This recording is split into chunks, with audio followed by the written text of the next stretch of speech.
इजाजत दी और कालांतर में सुधर्मा का विवाह भूष्मा के साथ हो गया।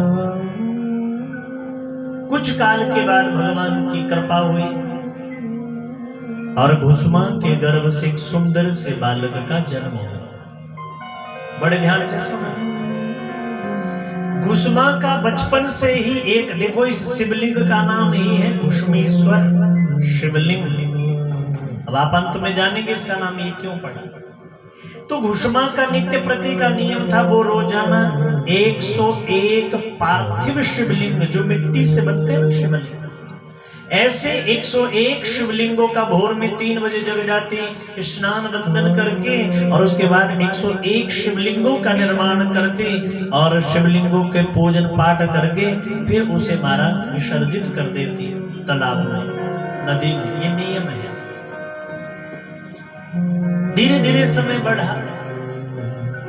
घर में सुंदर से बालक का जन्म हो गया और जब बेटे का जन्म हुआ तो स्वाभाविक है जो सुधर्मा है उसका विशेष प्रेम छोटी पत्नी भूष्मा के प्रति हो गया कि इसके कारण मेरा वंश आगे बढ़ गया। अब वो विशेष महत्व भूष्मा को देने लगा और भूष्मा के पुत्र के साथ बड़े आनंद पूर्वक रहने लगा। धीरे धीरे महाराज अब भूष्मा को से उसकी बड़ी बहन सुदेहा को ईर्ष्या होने लगी और विचार करने लगी ये तो मैंने अपने ही पैर पर स्वयं ही कुल्हाड़ी मार दी। अरे इस बहन के कारण मेरा गृहस्थ उजड़ गया, अब मेरा पति मुझसे प्रेम नहीं करता है, वो तो उसी को आदर देता है। और ऐसा विचार करके एक दिन इतना पाप इसके मन में आया कि इनका विशेष प्रेम इसके से इसलिए है कि इसके घर में बेटा है, ये बेटा ही सारे जड़ की फसाद है। और भूष्मा का तो रोज का नियम, भोर में अभी बालक की उम्र 5 वर्ष की हो गई थी। भूष्मा भोर में जल्दी जगी 3-3:30 बजे और शिव मंदिर में महाराज अपने घर के मंदिर में बैठ करके शिवलिंगों का निर्माण करके पूजा कर रही थी। और सुदेहा के मन में इतना पाप आया कि सुदेहा ने उस सोए हुए अकेले बेटे के महाराज कई टुकड़े कर दिए, उसे काट पूरा बिस्तर खून से सन गया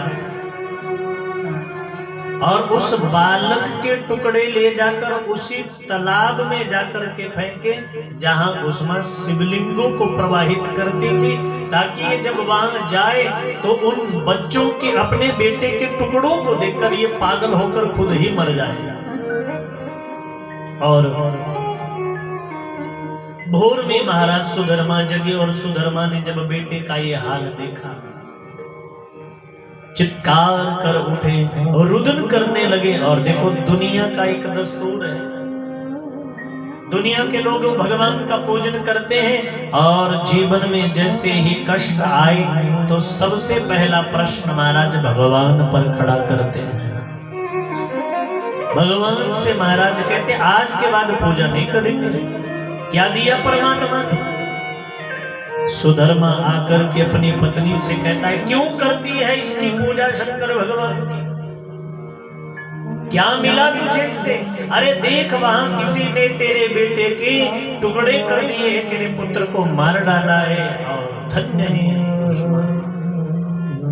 भूष्मा कहती है नाथ इस समय मैं पूजा कर रही हूं, आप मेरी पूजा में बाधा न डालें, क्योंकि ये पूजा का नियम तो बचपन से था, बेटा तो 5 वर्ष पहले आया था। भूष्मा कहती है देने वाला भी शंकर था और लेने वाला भी वही है। अगर उसने ले भी लिया, उसी ने दिया था, शायद उसने ले लिया, लेकिन आप मेरी पूजा में व्यवधान न डालें। मैं शंकर की पूजा इसलिए नहीं करती हूँ कि उनसे मुझे कुछ चाहिए, और आपसे भी मैं कहूँ भक्ति इसलिए न करें कि भगवान से आपकी कोई मांग हो, भक्ति इसलिए किए करें कि भगवान को मुझे प्रसन्न करना है। और जब परमात्मा तुम पर प्रसन्न होगा, याद रखना तुम्हें भगवान से कुछ मांगना नहीं पड़ेगा, वो परमात्मा तुम्हें बिन मांगे बहुत कुछ दे देगा मेरे प्यारे। बहुत कुछ देते हैं। घुष्मा की पूजा पूर्ण हुई। इधर महाराज सुधर्मा रुदन करते हुए भगवान को अपशब्द कहने लगा, अरे क्या दिया इसने, हमारी जीवन को, तेरे जीवन को बर्बाद कर दिया, हमारा संसार लुट गया। लेकिन घुष्मा को भोलेनाथ पर पूर्ण विश्वास, कहा महाराज वही दुनिया बसाने वाले हैं, वही दुनिया उजाड़ने वाले हैं, वो अपनी मस्ती से कार्य करते हैं, उनको जो अच्छा लगेगा वो वही करेंगे, लेकिन आप मेरी पूजा में व्यवधान न करें। और तब महाराज पूजा पूर्ण हुई। शिवलिंग लेकर के महाराज उसी तालाब पर पहुंचे जहां बेटे के टुकड़े फेंके। मानो भोलेनाथ बाबा भी परीक्षा ले रहे हो। घुष्मा के हृदय में कोई शोक नहीं, कोई रुदन नहीं।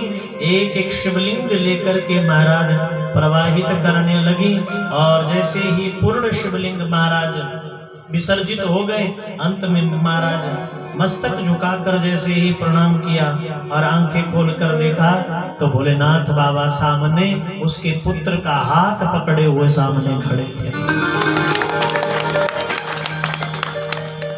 और भगवान शंकर ने कहा, देवी हम तुम्हारी इस अटूट निष्ठा से, तुम्हें मुझ पर भरोसा था, इसलिए ये ले तुम्हारा पुत्र और मुझसे जो चाहे वो वरदान मांग ले। घुष्मा ने कहा, भोलेनाथ आप जहां मुझे दर्शन देने के लिए प्रकट हुए हैं, मैं चाहती हूँ आप सदा सदा के लिए इसी स्थान के ऊपर शिवलिंग के रूप में स्थान ग्रहण करें। और तब भोलेनाथ बाबा कहते हैं, देवी आज के बाद इस पवित्र स्थान के ऊपर हम निवास करेंगे और आज के बाद हमारा जो नाम है वो तुम्हारे ही नाम से जाना जाएगा। आज के बाद तुम्हारा नाम है घुष्मा, तो आज के बाद पूरा जगत हमें घुष्मेश्वर नाम से जानेगा। बोलिए शंकर भगवान।